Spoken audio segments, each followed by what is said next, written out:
Good evening, ladies and gentlemen, and welcome to the third day in our month of joy. I'm Dan Porton, and I'm the technical director for TheaterWorks. It is my privilege to invite you to watch a little bit of toy theater brought to you by McLeod from Chicago. So please sit back, relax, and enjoy The Winter Solstice Story by McLeod.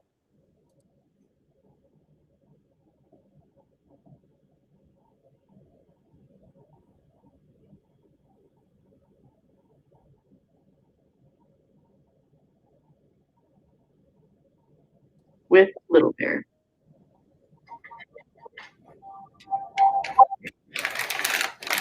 As the sun sets on the longest night of the year, the little bear searches for the perfect yule tree. An evergreen to embody the eternal tree of life, whose greenery brings us hope for the sun's return.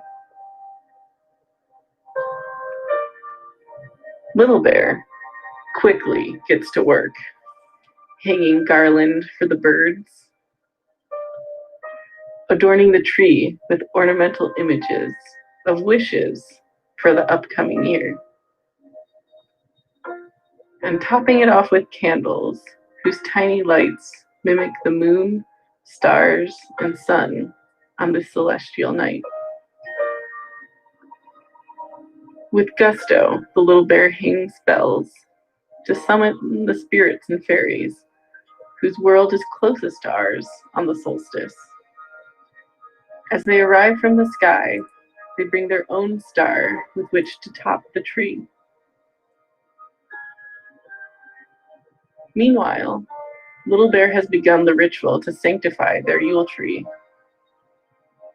sprinkling salt water and passing the smoking incense around the tree branches as they all sing. By the fire and water, air and earth, I consecrate this tree of rebirth.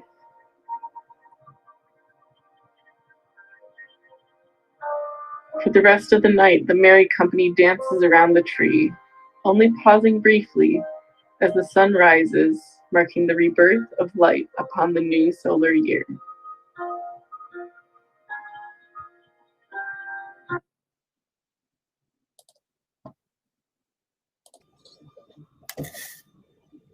Wow.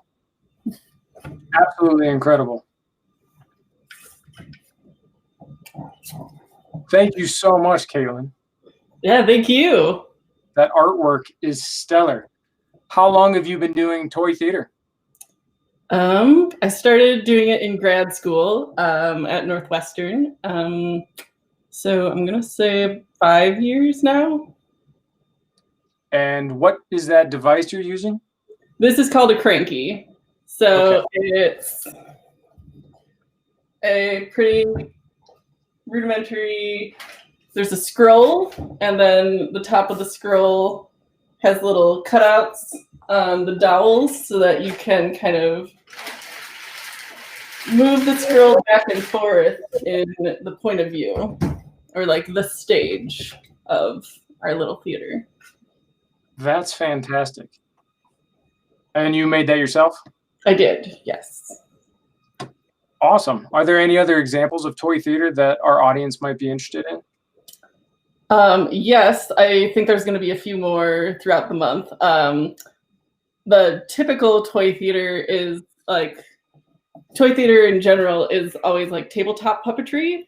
It became popular in Victorian time because a lot of people, it was like their version of TV. It was something they could do in their living room. A lot of theaters would sell like little versions of puppets from shows that you could actually go see, and then you could then recreate moments from the show for your family at home in your living room. So small, like cutout, sort of like paper dolls that you could move around on like a small version of like the set that the theater might have had for the same performance. And then that medium has kind of broadened as time went on to a lot of different forms of storytelling in like miniature. So a lot of like puppets, could fall into the category of toy theater. Also, simple kind of storytelling with your body and small objects. It doesn't necessarily have to be visual, like a puppet or like what I did here.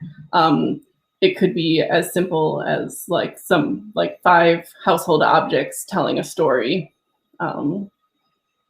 Yeah. Well, thank you so much again for your time and for explaining that. I really appreciate it.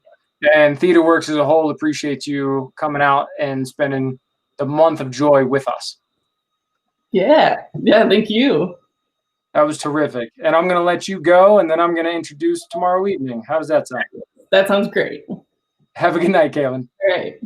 Bye. All right. Again, thank you very much to Caitlin McLeod for that fantastic bit of artwork and theatricality. Please join us again tomorrow night, where we'll have Rachel Fay and Colton Pratt, and it'll be hosted by our very own artistic director, Caitlin Lowens. Good night, everybody. Thanks for joining.